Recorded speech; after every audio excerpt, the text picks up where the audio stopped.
Maraknya kasus bullying atau tindak penindasan yang Video terjadi di bullying atau lingkungan pendidikan perundungan yang dilakukan sekolah. oleh sejumlah remaja SMP putri negeri di di bawah Mahur, umur Jawa Cilacap, Timur yang Jawa diduga Tengah menjadi viral korban media kasus sosial. ini dengan memanggil sejumlah pihak.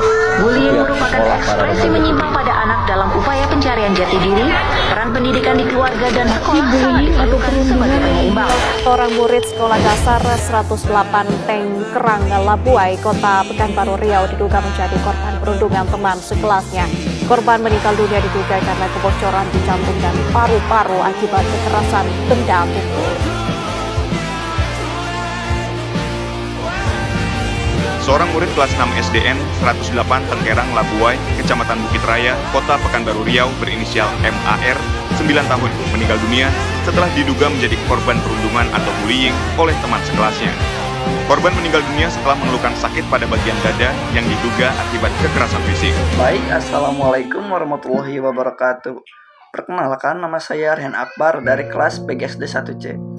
Kasus bullying atau perundungan di sekolah dasar bukan hanya sekedar kenakalan anak-anak biasa, melainkan menjadi suatu tragedi kemanusiaan yang merenggut nyawa. Hari ini saya akan memaparkan hasil observasi dan analisis mendalam tentang kasus yang menimpa siswa kelas 6 SD yang ada di Pekanbaru. Berdasarkan hasil data observasi lapangan dari kasus SDN 108 Kota Tengkerang, Labuai, Pekanbaru, seorang siswa berinisial MAR meninggal dunia. Diduga karena mengalami bullying atau perundungan oleh teman sekelasnya. Kejadian ini bermula saat korban belajar kelompok dan kepalanya ditendang oleh teman sekelas yang berinisial ST. Peristiwa tersebut sudah dilaporkan oleh teman korban ke wali kelas, tetapi wali kelas tidak segera menangani laporan kejadian tersebut. Esok harinya, korban mengalami gejala lumpuh dan bercerita bahwa kepalanya ditendang oleh ST. Dalam kondisi keterbatasan biaya, korban oleh orang tua dibawa ke pengobatan alternatif, padahal disarankan untuk dibawa ke rumah sakit. Pada akhirnya, korban menghembuskan napas terakhir pada Minggu 23 November 2025 pukul 2 pagi.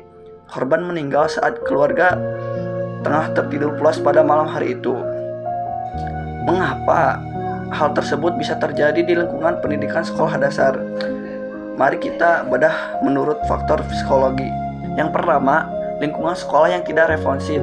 Laporan siswa tidak ditanggapi dengan serius tanpa tindakan konkret, menunjukkan lemahnya respon sekolah terhadap laporan perundungan. Hal ini memberi kesan perilaku agresif, tidak ditindak tegas sehingga dapat bisa terus berulang. Yang kedua, normalisasi kekerasan. Dalam beberapa kelompok anak, perilaku kasar bisa normal atau dianggap sebagai candaan, bahkan ketika itu menyakiti orang lain dan jika tidak ada batasan dan aturan tegas, pola ini bisa makin memburuk.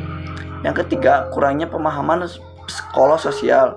Baik anak maupun guru terkadang dibekali keterampilan psikososial yang memadai seperti bagaimana meredakan konflik, memahami trauma, dan menolong anak yang menjadi korban atau pelaku bullying. Lantas, bagaimana mencegah agar kejadian mengerikan tersebut tidak terulang kembali? Baik, berikut adalah solusi dan rekomendasi menggunakan pendidikan psikologi. Yang pertama, kebijakan anti-bullying yang tegas. Sekolah wajib menerapkan aturan yang jelas tentang bullying, diantaranya definisi, sanksi, dan prosedur pelaporan. Semua staf, terutama guru, harus dilatih untuk respon dan cepat terhadap laporan bullying. Yang kedua, dukungan psikologis untuk korban dan pelaku. Konseling individual bagi korban untuk memulihkan trauma dan meningkatkan rasa aman. Intervensi untuk pelaku juga penting. Perilaku agresif sering kali berasal dari emosi